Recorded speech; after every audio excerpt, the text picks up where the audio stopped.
We tend to think of happiness as this thing that just happens to us, like a lucky break or some destination we finally get to. But what if I told you it's something you can actually build right inside your own head? Today, we're going to dive into the really cool neuroscience of happiness and see how you can literally start rewiring your brain for more joy. So let's just start with the biggest question of all, right? Is lasting happiness just a matter of luck? I mean, are some people just born with a sunnier disposition, or is there actually more to the story? Well, it turns out science has a pretty revolutionary answer to that. Our culture is constantly pointing us towards all these external things, money, fame, success, telling us that's where happiness is. But the scientific reality, it shows this huge gap between what we believe and what actually works. Real lasting well-being isn't something you find out there. It's built on these internal pillars.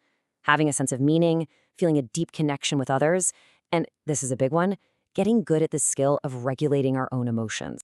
So, to understand how that works, here's our game plan. We'll kick things off by busting the happiness myth. Then we'll get into what's called your emotional baseline and meet the brain's control center. After that, we'll cover how you can actually raise that baseline. And finally, we'll explore this super critical link between feeling safe and feeling happy. Okay, let's jump right into our first section, your emotional baseline. This is a really foundational idea for understanding how happiness even works in the brain. You can almost think of it as like a default setting for your mood. The official scientific term is the hedonic baseline. It's basically that stable emotional level your brain naturally wants to return to. So you could win the lottery and feel absolutely incredible for a while, or have a really awful day and feel terrible. But our brains are wired to eventually pull us back to this baseline. From an evolutionary perspective, this was a survival tool, right? It kept our ancestors from getting too lazy after a big win or from just giving up completely after a setback. Honestly, a great way to think about it is like an emotional thermostat in your brain. It's preset to a certain temperature. And sure, life's events can make the room feel hotter or colder for a bit, but that thermostat is always working in the background, trying to bring the temperature right back to its original setting. Okay, so if we've all got this emotional thermostat, what part of the brain is actually in charge of the controls? Well, it's time to meet the brain's control center.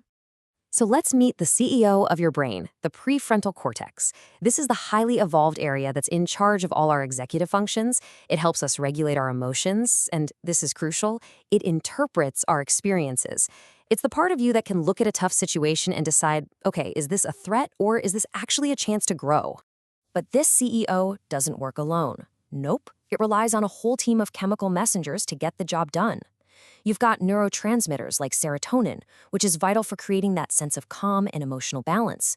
And then there's oxytocin. You might have heard it called the bonding hormone, which is absolutely essential for building trust and social connection.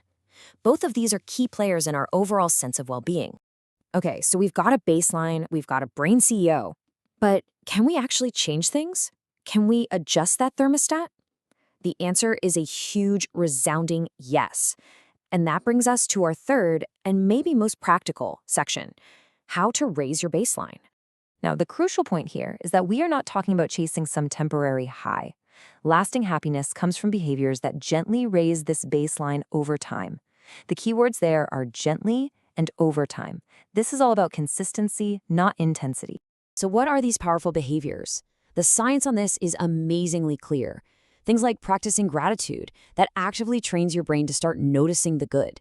Engaging in something purposeful that strengthens those regulatory circuits in your prefrontal cortex. Nurturing social bonds that releases the oxytocin we were just talking about. And performing acts of kindness has been shown over and over to boost well-being. These aren't just, nice ideas. They're evidence-based exercises to train your brain. And now for our final piece of the puzzle. And this one connects everything we've just talked about, the safety-happiness connection. This might just be the most important concept of all for understanding our emotional health. At its absolute core, your brain's #1 job is just to keep you alive. That's it. So when your nervous system senses any kind of threat, whether it's physical, social, or emotional, it shifts into threat mode. And in this state, your prefrontal cortex can't focus on connection or growth. Its only job is survival. It's only when our brain gets that all-clear signal, that feeling that we are fundamentally safe, that it can shift into contentment mode. And that's the state where joy, creativity, and real connection can actually happen.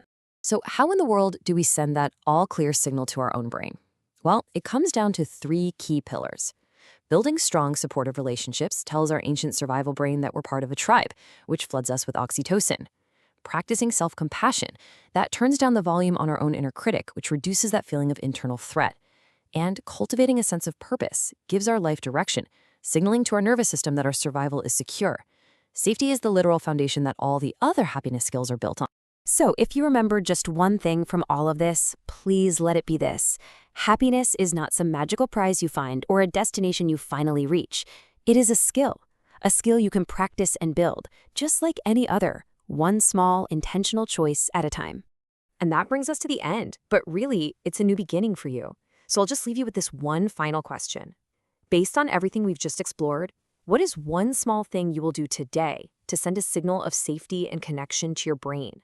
Because that right there, that's where the journey to lasting well-being truly begins.